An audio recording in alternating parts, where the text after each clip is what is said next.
নমস্কার।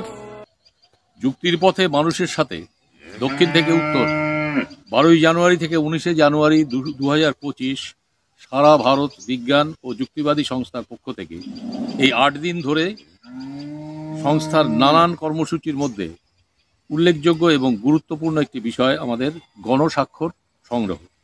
বিষয়টি হচ্ছে পশ্চিমবঙ্গের নিজস্ব অ্যান্টি স্নেক ভেনম সিরাম। আমরা সারা ভারত বিজ্ঞান ও যুক্তিবাদী সংস্থা এবং আমাদের সহযোগী সকল বন্ধু সংগঠনের পক্ষ থেকে আমরা জানাচ্ছি যে আমাদের রাজ্যে বেশ কয়েক বছর ধরেই সাপের কামড়ের রোগীকে সঠিক পর্যাপ্ত পরিমাণে অ্যান্টি স্নেক ভেনম সিরাম দিয়েও বাঁচানো যাচ্ছে না।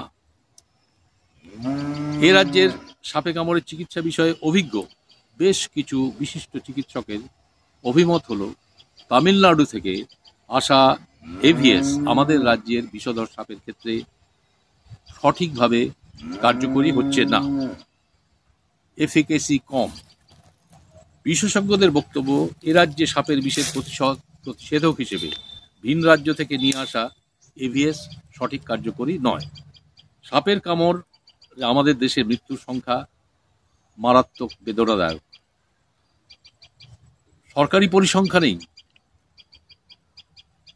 প্রায় 1 লাখের কাছাকাছি, কিন্তু এই সংখ্যাটাও ঠিক নয়। আরও বহু মৃত্যু হয় এখনো ওঝা গুনিনের হাতে, সে হিসেব আমাদের পক্ষে রাখা সম্ভব নয়।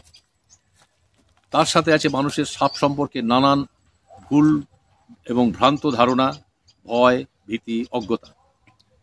বিজ্ঞান কর্মীরা নিরলসভাবে প্রচার করছে ওঝা গুনিনের কাছে যাবেন না, সাপে কামড়ালে সরাসরি হাসপাতালে যান। সেখানে যদি হাসপাতালে সঠিক সময়ে পৌঁছে সাপের কামড়ের যথাযথ চিকিৎসা হয় তবে রোগীর বাঁচার আশা 100%। কিন্তু প্রোটোকল মেনে এভিএস দেওয়া সত্ত্বেও দেখা যাচ্ছে রোগীদের দুঃখজনক পরিণতি ঘটছে। ফলে সন্দেহ হচ্ছে এভিএস এর কার্যকারিতা নিয়ে। এমতো পরিস্থিতিতে আমাদের দাবি, আমাদের রাজ্যের বিষধর সাপের বিষ সংগ্রহ করে তৈরি হোক অ্যান্টিভেনিন সিরাম, যা বিগত দিনে তৈরি হতো এ রাজ্যেরই বেঙ্গল কেমিক্যাল।